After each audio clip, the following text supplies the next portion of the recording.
आलमी बैंक का पाकिस्तान के लिए 40 अरब डॉलर्स के माशी तरक्याती फ्रेमवर्क पर अमल दरामद का जायजा। एग्जीक्यूटिव डायरेक्टर्स पर मुश्तमिल वफ्द पाकिस्तान पहुंच गया।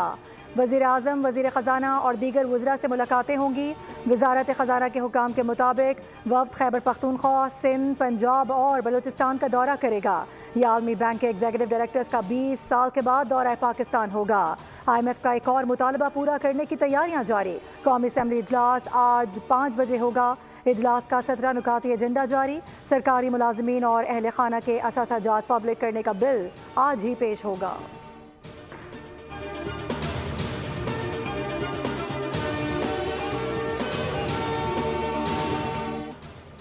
हमने IMF को खुदा हाफिज कह दिया था, बदकिस्मती से तरक्की करता मुल्क पटरी से उतार दिया गया। शहबाज शरीफ की ज़ाती कोशिशों से IMF प्रोग्राम बहाल हुआ और मुल्क डिफॉल्ट से बच गया।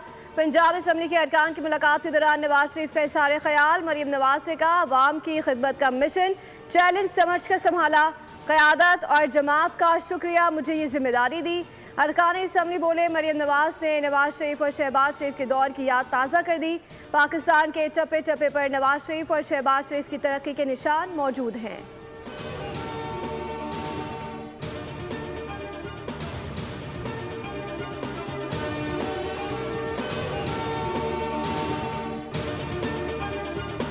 महंगाई की शरह सिंगल डिजिट पर आ गई। आने वाले दिनों में महंगाई मजीद कम होगी। वज़ीर आज़म का मीडिया को इंटरव्यू।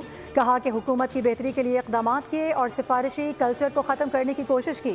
मईशत को ठीक करने के लिए भी दिन रात मेहनत की है, लेकिन अभी मजीद मेहनत दरकार है। PTI के दौर में नफरत का कल्चर परवान चढ़ा, जिसने मुल्क को नुकसान पहुँचाया।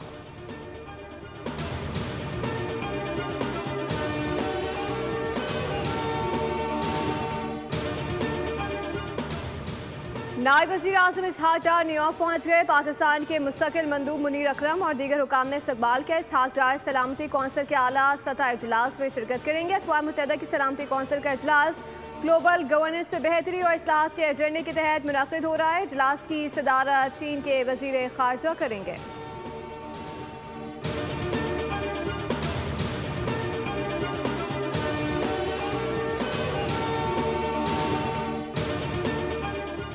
वज़ीर ख़जाना मोहम्मद औरंगज़ेब की सऊदी अरब के तारीख़ी शहर अल-उला में इमर्जिंग मार्केट्स कॉन्फ्रेंस के ग्रुप डिस्कशन में शिरकत।